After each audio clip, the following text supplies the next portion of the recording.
تو پارلیمنٹ نے آپ سے پوچھنا ہے کہ جی یہ معاملہ اس میں شرعی رائے کیا ہے، کیا کہیں کوئی ایسا قانون تو نہیں بن رہا جو غیر شرعی ہے، یا ملک کے اندر کوئی ایسا کام ہو رہا ہو کہ جو شریعت سے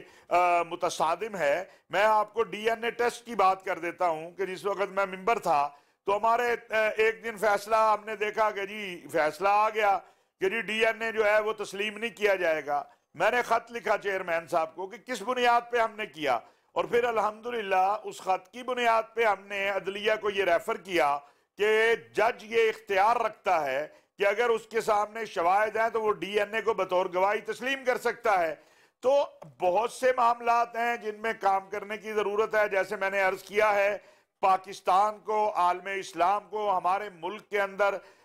بہت سی ایسی چیزیں ہیں، کیونکہ ہم ہر چیز کو شریعت کے دائرے میں، بدقسمتی اور خوش قسمتی دونوں کہہ رہا ہوں، کہ جو اچھا کام کرنا چاہتے ہیں وہ بھی شریعت کے دائرے میں کرنا چاہتے ہیں، اور کچھ لوگ شریعت کا نام لے کر جو برا کام کرتے ہیں تو انہیں روکنا بھی ہماری ذمہ داری ہے۔ تو انشاءاللہ مجھے امید ہے کہ خواہ وہ اعلام کا مسئلہ ہو، میڈیا کا، سوشل میڈیا کا معاملات ہیں، یہ جو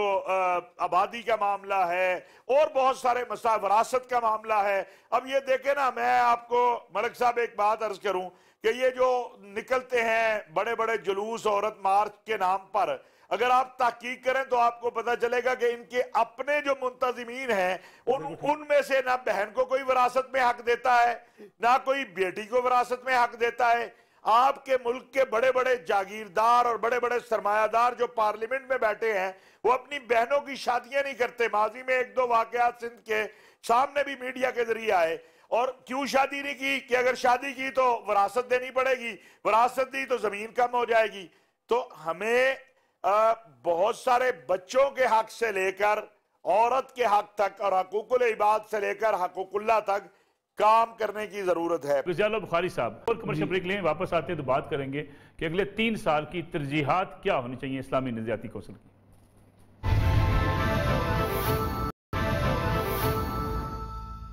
پروگرام ایک بار پھر خوش آمدید۔ حافظ طاہر رشید صاحب، پروگرام کا وقت بڑا مختصر بچا ہے، اگر آپ مجھے 1 منٹ میں بتا سکیں کہ اگلے 3 سال کی ترجیحات کیا ہونی چاہیے کونسل کی۔ رابطہ امت مسلمہ عالم اسلام کے مفکرین کے ساتھ اور پاکستان میں ایک اعتدال پسند،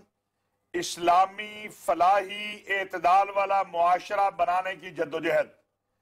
یہ ہمارا، جس میں انتہا پسندی نہ ہو، جس میں فرقہ وارانہ تشدد نہ ہو، جس میں نفرتیں کم ہوں، اور جو ہمارے مسائل ہیں، خواہ وہ آبادی کا مسئلہ ہے، خواہ وہ اور مسائل ہیں، پولیو جیسے ابھی ذکر ہوا، باقی اس کے اوپر جو ہے ایک متفقہ قوم کو ایک جگہ جمع کر کے آگے بڑھنا، یہ ترجیح۔ کونسل تمام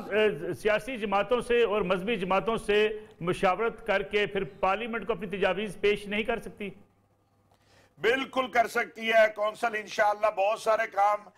قبلہ صاحب نے کیے ہیں، بہت سارے ہم کریں گے، اور ہماری ترجیح ہوگی کہ پیغام پاکستان جو ایک متفقہ دستاویز ہے جو اب قانونی شکل کے لیے کہیں پڑی ہوئی ہے، کوشش کریں گے کہ اس کو قانونی شکل ملے، اور پاکستان کو جب ہم جائیں تو یہ کہہ سکیں کہ ہم نے پاکستان کو ایک اعتدال پسند معاشرہ بنانے کے لیے جو ہمارا حصہ تھا وہ ہم نے ادا کر دیا ہے۔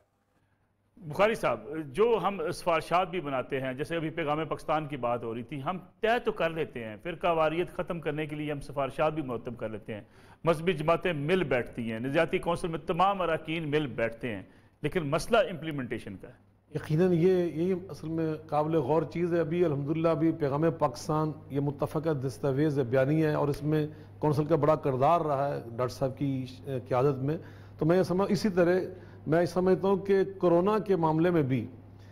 ہماری اس کونسل کی قائدانہ پالیسیوں کی بنا پر الحمدللہ عالم اسلام میں یہ واحد پاکستان کی ریاست تھی جہاں مساجد ملک صاحب کھلی رہی ہیں، اور ایس او پیز پہ اتنا عمل ہوا مساجد کے اندر کہ پرائم منسٹر عمران خان صاحب نے خود اس بات کا اقرار کیا ایک بڑی میٹنگ کے اندر کہ کسی مسجد سے بھی کرونا کے ایک مریض سامنے نہیں آیا۔ تو الحمدللہ یہ پاکستان کے سر پہ سر ہے کہ انہوں نے ہمیشہ جو بھی ایشو آیا ہے اس کے اوپر فوراً قائدانہ اپنی پالیسی پیش کی ہے، اور اس میں کونسل کا بڑا کردار ہے۔ تو انشاءاللہ الرحمن ہم سمجھتے ہیں کہ فرقہ وارانہ کشیدگی خاتمے کے لیے ہم ان 30 سالوں میں بہت بھرپور کوشش کریں گے پیغام پاکستان کی روشنی میں، اور یہ بھی جو ابھی اپنے متوجہ کیا ہے ہم کوشش پارلیمنٹ تک جانے کی، اداروں تک جانے کی، کہ ان کی بھی منت سماجت کی جائے کہ وہ بھی اس میں ہمارا پورا ساتھ دیں، تاکہ پاکستان ایک پرامن ایک خوشحال ریاست میں انشاءاللہ ہم دنیا کے سامنے پیش کرنے میں کامیاب ہو سکیں۔ کونسل کے پاس یہ اتھارٹی ہے کہ کسی بھی قانون کو وہ خلاف اسلام سمجھے تو اس کو روکنے کے لیے وہ صدر کو یا پارلیمنٹ کو کہہ سکتی ہے، یہ اتھارٹی استعمال کی جانی چاہیے۔ بالکل، میرے خیال بہت دفعہ کی گئی ہے، اور ڈاکٹر صاحب کی قیادت میں یہ بہت سارے ایسے معاملات ہوئے، اور انشاءاللہ الرحمن اب مزید جو نئی ٹیم آئی ہے ان کی قیادت میں اشرفی صاحب ہیں، حقانی صاحب ہیں، علامہ زبیر صاحب ہیں، اسی طرح علامہ جنید صاحب ہیں، اور پیر حسان صاحب ہیں۔ تو انشاءاللہ یہ پوری ٹیم جو بڑی جی بیرا شریف سے ہیں، تو یہ سارے انشاءاللہ قائدانہ صلاحیتوں کے مالک لوگ ہیں۔ انشاءاللہ مل کر اللہ کے فضل و کرم سے یہ سارے کام کریں گے۔ اللہ ہمیں اس کی توفیق عطا فرمائے تاکہ ہم پاکستان کو واقعتاً ریاست مدینہ کی طرز پر ایک اسلامی فلاحی ماڈل ریاست بنانے میں کامیاب ہو سکے۔ بخاری صاحب بہت بہت شکریہ آپ کا۔ ناظرین، یہ آج کا پروگرام تھا اسلامی نظریاتی کونسل کی تشکیل 9 پا چکی، چیئرمین جو ہے ڈاکٹر قبلہ ایاز صاحب کی قیادت میں 12 رکن اسلامی نظریاتی کونسل اس ملک کے اندر اسلامی قوانین کے حوالے سے بھی اور موجودہ قوانین کے اندر جو کمی پائی جا سکتی ہے اسلام کے حوالے سے اس کو بھی بہتر کرنے کے لیے، اسلام کے مطابق ڈھالنے کے لیے اپنی کوشش جاری رکھے گی۔ پاکستان کے اندر ادارے موجود ہیں، پارلیمنٹ موجود ہے، اسلامی نظریاتی کونسل موجود ہے، بیوروکریسی کا ایک پورا نظام موجود ہے، لیکن سب سے بڑا مسئلہ کیا ہے؟ مسئلہ یہ ہے کہ ہم فیصلے بھی کرتے ہیں، مشاورت بھی کرتے ہیں، سفارشات بھی طے کرتے ہیں، لیکن عمل درآمد میں ہم کہیں نہ کہیں مار کھاتے ہیں، رکاوٹیں کھڑی ہوتی ہیں، جس کی وجہ سے بہت سی پھر آوازیں اٹھتی ہیں۔ اس لیے اگر آپ کو پولیو کے قطروں کے خلاف آواز اٹھتی نظر آئے، اگر کرونا ویکسین کے خلاف اٹھتی آواز نظر آئے، تو ان لوگوں کو پھر موقع مل جاتا ہے جو پاکستان کے اندر باہمی جو اختلافات ہیں مسلمانوں کے، اس سے فائدہ اٹھاتے ہیں۔ اجازت دیجیے، اللہ حافظ۔